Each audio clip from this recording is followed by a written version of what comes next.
Welcome to this journey through one of the most disturbing cases recorded in the history of Nevada. Before we begin, I invite you to leave in the comments where you're watching from and the exact time you're listening to this narration. We're interested in knowing which places and what times of day or night these documented accounts reach. In the barren expanses of Nevada's desert, where the horizon melts into a mirage of emptiness, stories have a way of disappearing like footprints in the sand. This is the account of what happened at Wendover Airfield in 1943 when a series of inexplicable incidents involving German pilots led to one of the most classified psychological studies of the war. What began as routine debriefings evolved into something far more disturbing, a documented case of collective psychological disturbance that the military quickly sealed away. The documents that form the basis of this account were not meant to be seen by civilian eyes. They emerged through a combination of declassification errors, personal journals released decades after the events, and the determined work of researchers who noticed discrepancies in the official narrative of operations at Wendover Airfield. The story they tell suggests that during the pressure cooker environment of World War II, something was observed by multiple witnesses that defied conventional explanation, something that the highest levels of military command deemed necessary to conceal. Wendover Airfield sits on the Utah-Nevada border, a remote installation built on the edge of the Bonneville Salt Flats. Today, parts of it stand abandoned, massive hangars slowly decaying in the desert sun, concrete runways cracking as the salt beneath them shifts and settles. But in 1943, it was a hive of activity, serving as a training ground for B-17 and B-24 bomber crews preparing for deployment to Europe. The isolation that made it perfect for training also made it ideal for another less documented purpose: the housing and interrogation of high VE value prisoners of war. According to declassified documents found in the National Archives in 1967, the facility housed 32 German pilots. The documentation refers to them only by numbers, though occasional reports mention surnames. Weiss, Schultz, Miller, Hoffman, among others. These men were not ordinary PS. They were experienced aviators, men who had flown countless missions over Europe before their capture. The kind of men not easily rattled. The Luftwaffe pilots had been captured under various circumstances. Some shot down over North Africa, others over the English Channel. A few during the early Allied bombing campaigns over Germany itself. What united them was their expertise. The American military intelligence officers who selected them for transfer to Wendover were particularly interested in their technical knowledge of German aircraft, combat tactics, and navigation systems. Major Robert Guillaume, a career Army Air Force officer with a background in intelligence, oversaw the program. His service record, partially available through Freedom of Information Act requests, filed in the 1980s, indicates he had previously worked in counterintelligence operations in North Africa before being transferred back to the United States in early 1943. His assignment to Wendover came with minimal documentation, suggesting the sensitive nature of his new role. Under Guillaume's direction, the interrogation program initially followed standard protocols. The German pilots were housed in a separate section of the base, given adequate but basic accommodations, and subjected to regular debriefing sessions. These sessions often involved seating the captured pilots in American aircraft to extract comparative information about systems and procedures. The practice allowed intelligence officers to gauge reactions and gather insights that might not emerge in conventional interrogations. The first documented anomaly occurred on March 17, 1943. A report filed by Major Guillaume noted that Deburris 17, identified in marginal notes as Hoffman KIA, refused to enter the modified B-24 bomber that was being used for technical debriefings. The report states subject became agitated upon approaching aircraft, claimed he observed movement within the fuselage despite confirmation that the aircraft was empty. Subject was returned to quarters after displaying extreme reluctance to proceed. In the margins of this report, a handwritten note adds, "Possible deception attempt. Recommend isolation and observation." Initially, this incident was dismissed as a singular case of nerves or perhaps a deliberate attempt to avoid cooperation. The interrogation team had encountered resistance tactics before. Prisoners feigning illness, claiming religious objections to certain activities, or manufacturing psychological issues to avoid potentially revealing sensitive information.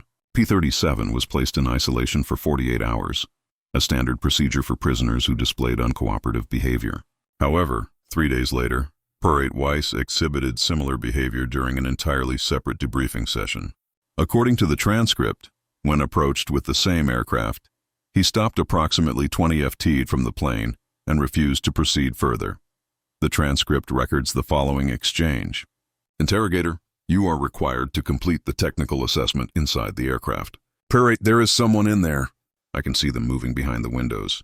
Dark shapes watching interrogator. The aircraft is empty.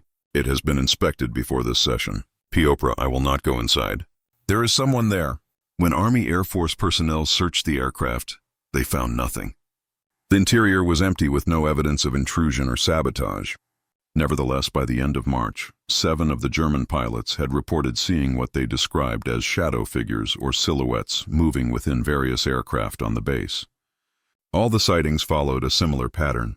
Dark humanoid shapes that seemed to move independently inside the planes, visible primarily through the aircraft windows from the outside, but vanishing upon inspection of the interior. A classified memo dated April 2, 1943 from Colonel Walter Rawlings to the War Department notes possible organized psychological resistance among Luftwaffe prisoners. Multiple subjects reporting similar unusual perceptions when approached with technical debriefing in our aircraft recommend psychiatric evaluation to determine if this constitutes a new form of resistance training.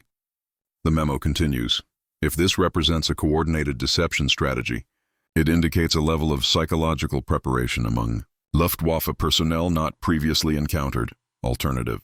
Explanation of genuine collective. Anxiety equally concerning asset suggests extreme. Psychological pressure may be compromising intelligence value of subjects. The military brought in Dr. Malcolm Reeves, a psychiatrist from San Francisco who'd been consulting with the Army on prisoner interrogation techniques. His initial assessment, preserved in air report dated April 10th, suggested that the pilots were experiencing a form of collective stress, reaction perhaps exacerbated by their captivity and the psychological pressure of being asked to provide intelligence that might be used against their countrymen. Dr. Reeves wrote, these men have experienced extreme conditions of combat stress, followed by the trauma of capture and the difficulty of potentially revealing technical secrets. Their minds may be manufacturing these shadow figures as manifestations of unease, physical representations of their compromised situation, he added. The consistency of their descriptions is notable but unexplainable. Confined together despite efforts to limit their communication, it is possible that the initial report from one prisoner created a template that others have unconsciously adopted. This phenomenon of shared perceptual experience is well documented in psychiatric literature. The report recommended a regimen of increased isolation between prisoners, mild sedatives for the most agitated individuals, and a modified approach to debriefings that would avoid the aircraft that had become associated with the alleged sightings. For approximately 1 week, these recommendations were implemented. The German pilots were distributed within the confinement area to minimize contact. Debriefings continued, but were conducted in interview rooms rather than inside aircraft. The reported incidents decreased in Major Griam's log for April 15th notes. Modified protocols proving effective. No new reports of visual anomalies for 72 hours. But what began as a psychological curiosity soon developed into something far more troubling. On April 18th, P number 3, Schultz H. was found in a state of extreme distress in his quarters. According to the medical report, he had not slept for approximately 72 hours and was exhibiting signs of severe anxiety. When questioned, he claimed that the shadows had followed him from the aircraft. He described them as faceless men who stand in the corners and watch. A nurse's note from the base hospital recorded, patient continues to stare at empty corners of the room, becomes extremely agitated when lights are dimmed. Repeatedly states, they are here now. In German, administered mild sedative at 2200 hours, with minimal effect on patient's state of agitation. The medical staff initially suspected that Schultz might have brought something unauthorized into his quarters. Perhaps some form of stimulant that was causing altered perceptions. A thorough search revealed nothing, and medical tests performed on April 19th showed no evidence of unusual substances in his system. More concerning was therapid deterioration in his physical condition. Despite being a physically fit man in his early 30s, Schultz displayed symptoms of extreme exhaustion. His medical chart noted elevated heart rate, high blood pressure, and signs of significant weight loss over just a few days. The attending physician, Captain Morris Feldman, wrote, Patient appears to be suffering from extreme stress responses, sustained over an abnormal duration. Physical condition consistent with someone who has been under intense anxiety for days without rest. Within 2 weeks, 5 more pilots had been admitted to the base hospital with similar symptoms: heightened anxiety, insomnia, and the persistent belief that they were being observed by entities they could only describe as shadows or silhouettes that somehow moved independently of any light source. Perhaps most disturbing was the consistency in their descriptions. Despite being housed separately and having limited contact with one another, all described nearly identical experiences, figures that seemed composed of darkness itself, moving with purpose but without sound, always just at the edge of clear visibility. The 122. Pfizer J provided one of the most detailed descriptions recorded in his medical evaluation on April 27th. They are not simply shadows cast by objects. They move wrong like a film played backwards. They seem to absorb light rather than being created by its absence. And they watch, always watch. They know we see them. Now, when asked by Dr. Reeves why he believed these figures were watching, Pfizer reportedly replied, "Because we were not meant to see them. And now that we have, they are curious about us." 2. Dr. Reeves expanded his investigation, interviewing the base personnel who interacted with the prisoners. A transcript dated May 10 includes testimony from Technical Sergeant James Morris, who supervised the maintenance crews at Wendover. "I've been working with aircraft for 15 years, sir. I know every sound a plane can make when it's settling or when the metal's contracting after a flight. What I heard inside that B-24 wasn't anything like that. It was like footsteps, but soft, like someone trying not to be heard. And I swear when I turned around, I saw something move in the radio operator's compartment just for a second. Like a person, but not quite." When pressed by Dr. Reeves, Morris elaborated, "It wasn't solid exactly. More like, when you're driving at night and you see something dart across the road in your headlights. That moment when your brain says person, but you can't make out any details. It was like that, except we were in a lit hangar in the middle of the day." Morris wasn't the only staff member reporting unusual experiences. A radio operator named Corporal David Mercer reported hearing unexplained transmissions when testing equipment in certain aircraft. In his statement, he described static mostly, but sometimes what sounded like voices speaking too low to make out the words.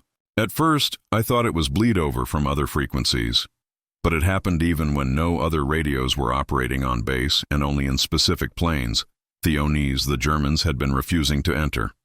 By mid-May, the phenomenon had spread beyond the original group of prisoners. 3 American mechanics refused to perform maintenance on certain aircraft, specifically those that had been used in the P debriefings. One reported seeing someone sitting in the co-pilot's seat when he approached a parked B-17, only to find the cockpit empty when he climbed aboard to investigate. Another claimed to have heard breathing behind him while working alone in a bomber's fuselage. A maintenance log entry dated May 14th contains an unusual notation. B-24 CIR 427325 inspection delayed due to unexplained electrical phenomena. All systems powered down, but indicator lights continuing to function intermittently. Backup batteries verified as disconnected. Maintenance Chief Thompson requests electrical systems specialist consultation. The commanding officer of Wendover Airfield, Colonel Martin Hardgrove, filed an urgent request for the PWS to be transferred to another facility. His cable-marked priority stated simply, "Situation becoming untenable. Psychological phenomenon affecting base personnel. Request immediate relocation of Luftwaffe prisoners to alternate facility." The response received on May 23rd was equally brief. Request denied. Standby for specialized personnel arrival. Maintain containment protocols. Authorization clearance level 4A. The request was denied. Instead, on May 25, 1943, a specialized team arrived from Washington. The team included Dr. William Tanner from the Office of Strategic Services, OSS, the predecessor to the CIA, and 2 researchers identified in the documents only as specialists in psychological research. Their arrival coincided with a new directive. The situation at Wendover was now classified at the highest level. In a base-wide meeting documented in Colonel Hargrove's personal log, Dr. Tanner addressed the senior staff. "Gentlemen, what you are experiencing here may represent a significant advancement in our understanding of psychological phenomena. It is also possible that the German pilots have been conditioned using methods unknown to our medical personnel. Either scenario represents both a security concern and a valuable research opportunity. As of this moment, all observations, experiences, and reports related to the unusual occurrences are classified. Discussion of these events with unauthorized personnel will be treated as a serious security breach. What followed was a series of examinations that would later be heavily redacted in the official record. According to the partial documentation that survived, the team began a systematic study of the affected pilots, subjecting them to a battery of tests, including early forms of brain activity measurement, prolonged isolation, and experimental treatments using methods that would later be associated with early government psychological research. The medical logs from this period indicate a shift in approach from treatment to study. Notes on P. Farber 17 from June state, subject continues to report visual phenomena despite isolation from other affected individuals. Administered treatment D as per Dr. Tanner's protocol. Subject became highly agitated, claiming increased frequency and clarity of shadow sightings. Pulse elevated to 160 BPM. Blood pressure in 180 to 95. Subject restrained for own safety after attempting to remove monitoring equipment. One of the few surviving reports from this period describes an experiment conducted on June 3rd, in which P. Duffer 17 and Per 21 were separately taken to an aircraft at night. Both were equipped with primitive recording devices and asked to describe aloud what they saw. The transcript includes the following exchange. Paler 17, it's standing by the tail gunner position. It's watching me, Dr. Tanner. Can you describe its appearance? P. Thruster 17, it's like a man but empty, like looking at a person-shaped hole in the world. Dr. Tanner, is it moving? POW were 17. Yes, it's coming toward. Audio becomes distorted with what the report describes as subjects' elevated vocalizations. The recording continues after a gap of approximately 30 seconds. Dr. Tanner, calm yourself. What happened? PBAWR 17 speaking rapidly in German, then in English. It touched me. It put its hand through my chest. Cold. So cold inside now. Dr. Tanner, there is nothing there. No one has touched you. Polynoa 17, you don't understand. They were always there. In every plane I ever flew, watching us, observing moments of high tension, drawn to it somehow. The recording from P21 taken 2 hours later in the same aircraft contains a similar account ending, with the pilot becoming nonverbal and according to the medical report unresponsive for nearly 36 hours afterward. An internal memo from Dr. Tanner to his OSS superiors dated June 5th raises a disturbing possibility. The consistency of experiences across subjects who have been maintained in isolation suggests either an extremely sophisticated psychological conditioning program implemented by German intelligence before these pilots' capture, or B, the subjects are indeed perceiving something that our current scientific framework cannot explain. If the former, this represents a significant advancement in psychological techniques. If the latter, the implications are considerable, he continued. Of particular note is the repeated insistence by subjects that Thesa phenomena are not unique to Wendover or to their current circumstances, but rather that they were always there in aircraft during combat operations. Multiple subjects have independently suggested that the shadow figures are somehow attracted to or sustained by extreme emotional states, anxiety, tension, the psychological intensity of aerial combat. By mid-June, the situation had escalated further. Base personnel reported unusual equipment malfunctions in aircraft that had been associated with the sightings. Radio operators complained of unexplained static and what some described as voices or breathing coming through their headsets when certain planes were in flight. Electrical systems failed with unusual frequency. A maintenance log from June 17 notes B244273225 continues to experience unexplained electrical failures. Replaced wiring harness for third time this month. Aircraft grounded pending further investigation. A separate note in the margin initialed by Chief Mechanic Thompson adds, recommend permanent decommissioning of this aircraft. Multiple technicians refusing to perform maintenance. Morale issue becoming serious. The psychological impact on the base was severe. Sleep disturbances became common among personnel who worked with the aircraft in question. Several reported experiencing a phenomenon they described as shadow figures in peripheral vision that disappeared when looked at directly. Medical records show an increase in requests for sleeping medication and reports of unusual dreams among base personnel. On June 28, 1943, a critical incident occurred that remains heavily censored in the available documentation. What can be pieced together suggests that during a routine test flight, a B-17 crew reported seeing unexplained movements in the rear of the aircraft. The pilot, Lieutenant Robert Westfield, radioed that something was moving between stations inside the plane. The transmission ended abruptly and the aircraft returned to base immediately. The flight log obtained through a FOIA request in the 1990s contains only the TUR entry. Flight terminated at 14:42 hours due to crew concerns. Aircraft quarantined for inspection per Came Hargrove's orders. Upon landing, all crew members were immediately quarantined and debriefed separately. The content of these debriefings was sealed, but a memo from Colonel Hargrove dated June 29 states, "Incident confirmed psychological phenomenon has spread beyond P population. Recommend immediate implementation of Protocol 17A and complete information containment." The flight's navigator, Second Lieutenant Michael Garrett, was admitted to the base hospital following the debriefing. His medical chart cites acute stress reaction, but includes a note from the attending physician. Patient exhibiting same symptom cluster as P cases. Recommend transfer to specialized facility as per Protocol 17A guidelines. What exactly Protocol 17A entailed is not explicitly stated in the available documents. However, subsequent records indicate a dramatic shift in how the situation was handled. All references to the shadow phenomena disappear from official reports after this date. The German pilots were abruptly transferred to a facility in New Mexico in early July with their transfer papers citing only security concerns as the reason. A manifest dated July 3, 1943 lists the transfer of 32 high-value intelligence assets to Facility 47B near Roswell, New Mexico. Attached to the manifest is a medical addendum noting that 7 of the transferees were being moved via medical transport under sedation. More telling is what happened to those who had been directly involved. Dr. Reeves was reassigned to a military hospital in the Pacific Theater. The OSS team departed, taking all their research materials with them. Colonel Hargrove was promoted and transferred to Washington, and most notably personnel who had reported experiences with the shadow figures were dispersed to various postings across the country and overseas. A partial list of reassignments found in administrative records shows that within 2 weeks of the June 28 incident, 17 Wendover personnel were transferred to new posts.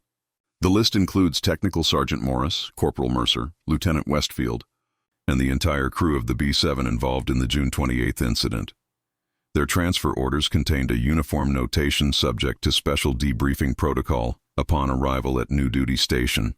The aircraft associated with the incidents were also removed from Wendover. Maintenance records show that several planes were designated for specialized testing at an unspecified location, while others were reassigned to combat duty in Europe, where many were subsequently lost in action. A particularly revealing document is a requisition form dated July 7, 1943, requesting specialized optical and electromagnetic measurement equipment to be delivered to a warehouse in Alamogordo, New Mexico. The form is signed by Dr. Tanner and includes a note for continued observation of Wendover specimens under controlled conditions. The official record goes quiet after July 1943. The incident was effectively buried in classified files, mentioned only in passing references in various military psychological studies as the Wendover anomaly. Without further elaboration, a 1947 internal review of OSS psychological research programs makes a single reference. Findings from the Wendover study 1943 suggest caution in the application of extended isolation techniques, particularly in environments with unusual electromagnetic properties.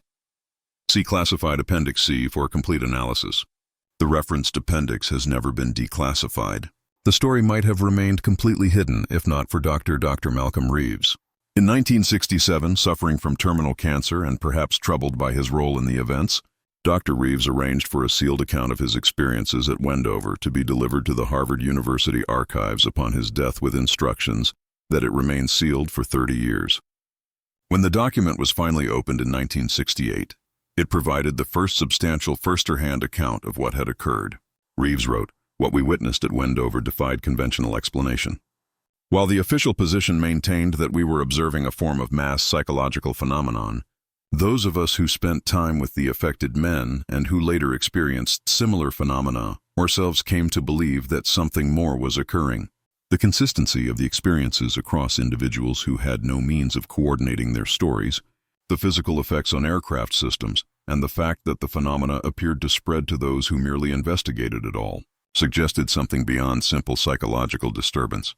He continued, "My scientific training resists the implications, but I cannot escape the conclusion that these shadow figures represented some form of perception beyond our current understanding, perhaps of something that has always existed alongside us, normally invisible except under very specific circumstances that somehow occurred in those aircraft.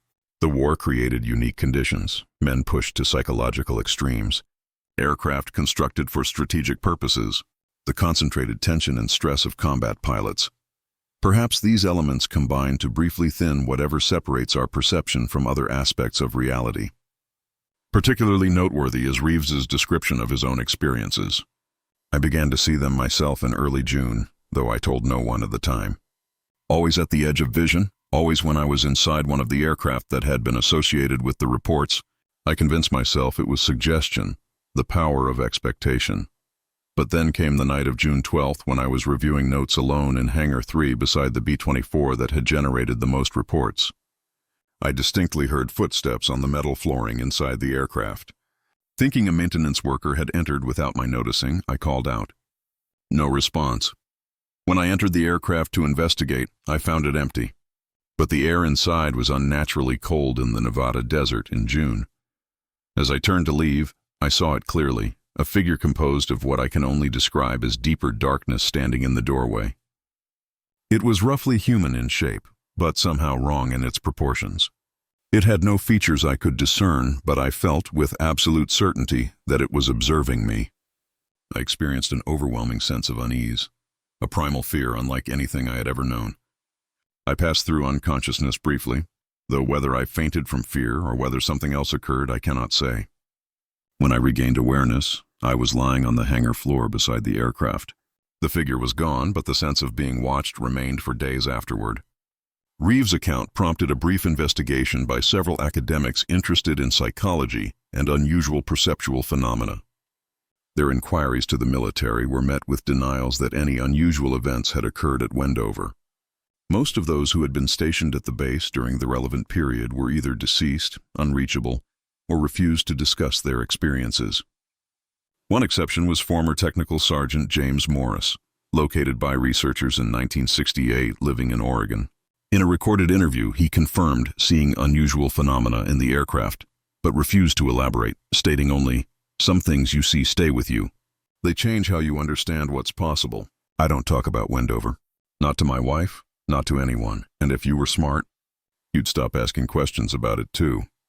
When pressed about why he would not discuss the events, Morris reportedly became agitated and said, "Because they notice when you notice them, and they remember. That's all I'm saying on the matter." He terminated the interview and refused all subsequent contact attempts. Another former Wendover staffer, a clerk named Margaret Wilson, who had worked in the base administrative office, provided a written statement to researchers in 1969. She recalled, "The atmosphere changed almost overnight in late June of '43. Everyone was on edge. People requested transfers. The colonel had U.S.-destroying documents, unusual for that time when paper shortages meant we saved everything. No one would explain what was happening, but we all knew something had gone very wrong," she added. "I never saw anything myself, but I typed up the transfer orders for those pilots. The medical notations were disturbing. Men with perfect psychological evaluations just months earlier were suddenly described as suffering from severe stress reactions and acute perceptual disturbances. It didn't add up." The investigation stalled as more pressing concerns of the late 1960s took precedence. The story of Wendover faded once again into obscurity, relegated to footnotes in obscure journals and occasional mentions in compilations of wartime mysteries. In 1969, a fire at the Military Personnel Record Center in St. Louis destroyed millions of official military records, including many relating to Wendover Airfield during the relevant period. Whether this was coincidence or convenience remains a matter of speculation. What remains are fragments, Reeves' testimony, scattered declassified documents, maintenance logs with unexplained anomalies, and the disturbing consistency of the accounts. The German pilots who experienced the original phenomena have never been conclusively identified or located. If any, survived the war in the decades since. They have maintained their silence. A potentially significant connection emerged in 1984 when a researcher named Daniel Hoffman was investigating early government psychological research programs. Among the documents he obtained through FOIA request was a 1952 memorandum referring to perceptual phenomena first documented in the Wendover incident. The memo suggested that certain combinations of electromagnetic fields and specific environmental factors could enhance perception of normally invisible wavelengths or entities. The memo concluded while applications for intelligence gathering remain theoretical, defensive protocols should be maintained. Personnel reporting visualization of shadow state entities should be immediately isolated and processed according to established guidelines.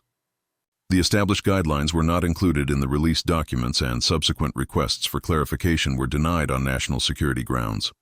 Perhaps most intriguing is a passage from Dr. Reeves's account that speculates on the nature of what was encountered. "We concluded after exhaustive investigation that the phenomena were somehow connected to the aircraft themselves, but not in any conventional sense. These were not typical unusual perceptions or shared illusions. Rather, it seemed that certain planes had become, for lack of a better term, thin places, locations where perception could extend beyond normal limitations.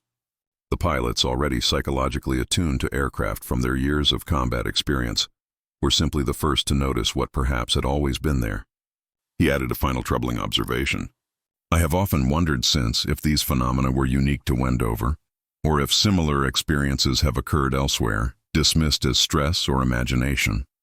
How many pilots sitting alone in the artificial environment of an aircraft's cockpit, miles above the earth or deep in enemy territory, have glimpsed movements at the edge of their vision? How many have felt a presence beside them in an empty fuselage? And how many have remained silent, fearing the questioning of their stability or fitness to fly?" In 1993, a retired Air Force colonel named Richard Dawson published a memoir titled Cold War Skies that included a brief but suggestive paragraph. The incident at Wendover was not isolated. Throughout the war and after, pilots reported similar experiences. Dark figures glimpsed in the confined spaces of aircraft, particularly during combat operations or high-stress training. The official policy was to ground any airmen who reported such sightings and refer them for psychological evaluation. This effectively silenced most reports, as no pilot wanted to risk their wings. But in private conversations, many admitted to experiences they never put in official reports. Dawson died shortly after his book was published, and attempts to interview him about this specific passage were unsuccessful. His family reported that he had been experiencing cognitive decline before completing the manuscript, casting some doubt on the reliability of his recollections. A more concrete connection appeared in 1997 when the Air Force declassified a series of incident reports from Strategic Air Command operations during the early Cold War. Among them was a 1956 report from a B-52 crew on a training mission over the Arctic. The navigator reported seeing unauthorized personnel moving in the rear of the aircraft during flight. When crew members investigated, they found nothing, but experienced what their report described as localized temperature anomalies and unexplained equipment malfunctions. The incident was investigated by an officer who, according to his service record, had previously been stationed at the facility near Roswell, where the Wendover PWS had been transferred. His report concluded simply, "Crew experiencing standard high-altitude disorientation. No evidence of intrusion or security breach. Recommend standard medical observation and return to duty." The crew was indeed returned to active service after a brief medical leave, but all were transferred to different units within 6 months. The last documented reference to the Wendover incidents comes from a 1968 memorandum found in partially declassified OSS files. It reads simply, "Inquiry received regarding Project Shadow Step. Standard protocol applies. No confirmation of project existence or findings. All materials remain classified under Directive 4706B. A handwritten note at the bottom adds, "Check surveillance on RS contacts at Harvard," presumably referring to Dr. Reeves and the materials he had deposited in the university archives. Today, Wendover Airfield still exists, though much of the original base has been abandoned or repurposed. The vast hangars stand empty, their corrugated metal skins rattling in the desert wind. The airstrip where the affected aircraft once landed continues to receive occasional traffic, mostly private planes and tourists visiting the nearby casino town that has grown up around the former military installation. Local residents sometimes report unusual phenomena, unexplained sounds from the abandoned hangars at night, momentary glimpses of movement where no one should be, a persistent feeling of being watched when walking near certain areas of the old base. Most dismiss these as the natural effects of wind through the deteriorating structures, tricks of light in the desert's harsh glare, or the power of suggestion from knowing the base's history. But occasionally, visitors to the Airfield Museum mention something more specific: a darkening in the corner of a restored aircraft, a sudden chill in an otherwise hot hangar, the distinct feeling that someone has just passed behind them when they are alone. These reports are rarely documented and are dismissed by staff as the overactive imaginations of visitors, primed by too many unusual stories. In 2007, a film crew producing a documentary about historic airfields reported equipment malfunctions while filming inside one of the remaining original hangars. Their audio recordings allegedly captured unexplained sounds described as footsteps on metal when Noon was moving. The footage was never used in the final documentary, and the production company declined to release the raw recordings when contacted by researchers. A night watchman who worked at the Airfield Museum from 2002 to 2011 gave an anonymous interview to a local newspaper, in which he claimed, "There are places in those old hangars I wouldn't go after dark, not for any money. You feel it more than see it, like someone standing right behind you, watching closely, but when you turn around, there's nothing you can see anyway." The scientific explanation for the Wendover incidents remains elusive. Modern psychology might diagnose the original cases as examples of shared perceptual experiences, a phenomenon where unusual perceptions spread through a population through social influence rather than physical causes. The high-stress environment of wartime, combined with the isolation of the base and the psychological pressure on the German pilots, could have created conditions ripe for such an unusual occurrence. Yet this explanation struggles to account for the physical phenomena reported: the electrical malfunctions, temperature anomalies, and equipment failures. It also fails to explain why the military response was so swift and severe, effectively burying the entire incident under layers of classification that persist to this day. Other theories have been proposed by researchers studying the fragmentary evidence. Some suggest that the aircraft, particularly those that had seen combat, might have become imprinted with the intense emotional experiences of their crews, a form of environmental recording that sensitive individuals could perceive. Others propose more unusual explanations involving energy fields, consciousness, and the nature of perception itself. Dr. Eleanor Richardson, a neuropsychologist who reviewed the available documentation in 2016, offered this assessment. What's most interesting about the Wendover case is not just what the witnesses reported seeing, but how those perceptions affected them physically. The extreme stress responses, the insomnia, the physiological deterioration, these suggest something beyond simple imagination. Their bodies were responding as if to a genuine experience, even when their conscious minds could not fully process what they were experiencing. She added, "Modern neuroscience is just beginning to understand how our brains filter the overwhelming amount of sensory data we receive at every moment. It's entirely possible that under certain conditions, extreme stress, electromagnetic anomalies, or other environmental factors, those filters might temporarily shift, allowing perception of phenomena that normally remain below the threshold of awareness. Perhaps that is all they are, stories and imagination. The human mind's tendency to fill in the unknown with the familiar patterns of threat and presence. Or perhaps, as Dr. Reeves suggested in his final notes, there are aspects of reality that reveal themselves only under certain conditions to certain people in certain places. The German pilots who first reported seeing shadows moving inside their planes have long since disappeared from the historical record. Whatever they experienced, whatever caused trained military men to undergo such profound psychological experiences that it prompted a classified investigation, remains unexplained. The shadows, if they existed beyond the minds of those who perceived them, continue their silent movements, perhaps still circling in the empty aircraft that once flew through the clear desert skies above Wendover, watching, waiting, moving in that liminal space between light and darkness, between what we know and what we fear. For those who study such phenomena, one question remains: were the shadows something external that found their way into our world through the unique conditions of wartime aviation? Or were they something that has always been with us? Aspects of our own consciousness or reality that under the right circumstances become briefly visible. A curious footnote to the Wendover incident emerged in 1998 when a former Luftwaffe pilot named Kurt Weber gave an interview to a German historical journal about his wartime experiences. Weber had never been a prisoner of war in America, having served on the Eastern Front until 1945. but he made a passing reference that caught the attention of researchers familiar with the Wendover case. When describing night bombing missions, Weber said, "The worst part wasn't the anti-aircraft fire or the enemy fighters. It was the emptiness of the sky at high altitude and the feeling that you weren't alone in the aircraft. Many of us saw things inside our planes during long missions, dark movements at the corner of your eye, the sense of someone standing behind you.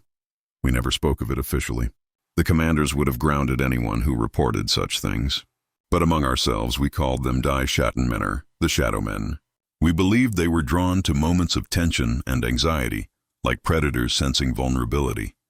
When asked to elaborate, Weber became reluctant, saying only, "Some things are better left undisturbed." I've said more than I should already.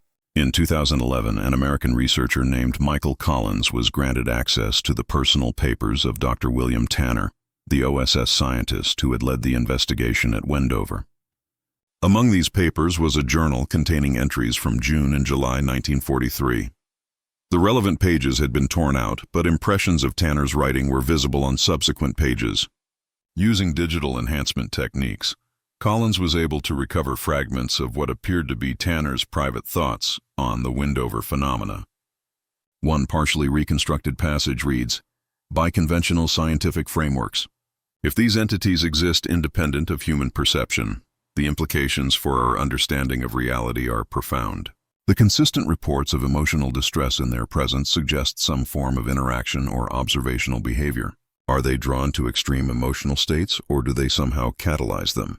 The P's insistence that they had glimpsed these entities during combat operations suggests the latter." Another fragment states transferred the subjects to Facility 47B for continued observation. The aircraft exhibiting the strongest association with the phenomena have been relocated to Alamogordo for controlled testing. If we can reliably reproduce the conditions under which perception occurs, we may be able to determine whether these entities represent a potential area of interest or a... The journal breaks off at this point with several pages missing entirely. When Collins attempted to locate records of Facility 47B, or the aircraft testing at Alamogordo, he found that all relevant documents remained classified. Collins published his findings in an obscure academic journal in 2012. 3 months later, he reported a break-in at his home office. The only items taken were his research materials related to the Wendover case and his computer hard drive. Local police classified it as a routine burglary, but Collins remains convinced it was connected to his research. He abandoned further investigation of the topic. In 2018, a retired military psychologist who wished to remain anonymous provided a written statement to a researcher investigating historical cases of unusual shared perceptual experiences. The statement included this passage. "The Wendover incident was one of several similar cases that occurred during the high-stress environment of World War II. What made it unique was the cross-cultural nature of the experience. Both German and American personnel reporting identical phenomena and the physical effects associated with the psychological symptoms. Similar cases occurred at least 3 other military aviation facilities between 1943 and 1945, but documentation was deliberately obscured or destroyed. The official position was that acknowledging such incidents would damage morale and potentially ground needed air crews during a critical period of the war." The statement continued. What is less known is that research into these phenomena continued well into the Cold War era. The working hypothesis developed in the late 1940s was that certain combinations of electromagnetic fields, high-altitude conditions, and extreme psychological stress could temporarily alter human perception, allowing awareness of what some researchers termed parallel perceptual states, occupying the same physical space as our conventional reality. Whether these shadow entities were objective phenomena or projections of the collective unconscious remains unresolved in the classified literature I had access to. When asked for documentation to support these claims, the source indicated that all relevant materials remained under security classification and that their statement was based on personal recollection rather than documented evidence. The airfield at Wendover continues its slow decay. The massive hangars where B-17s and B-24s once sheltered now stand empty, their cavernous interiors echoing with the desert wind.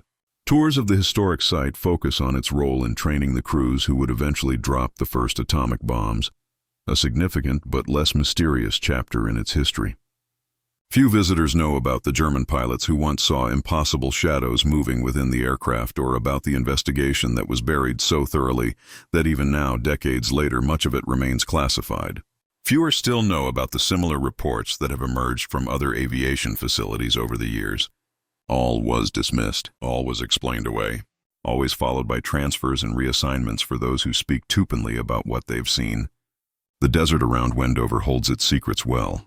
The flat expanse of the Bonneville Salt Flats stretches away to the horizon, a blank page upon which countless stories have been written and erased. The shadows, if they exist, continue their silent observation, glimpsed only in moments of extremity or by those sensitive enough to perceive what exists just beyond the edge of conventional reality. And perhaps that is the most unsettling aspect of the Wendover incident. Not that something unexplainable may have occurred there in 1943, but that similar occurrences may continue to this day, observed, documented, classified, and denied. The skies above us are filled with aircraft more advanced than anything the German pilots or their American captors could have imagined.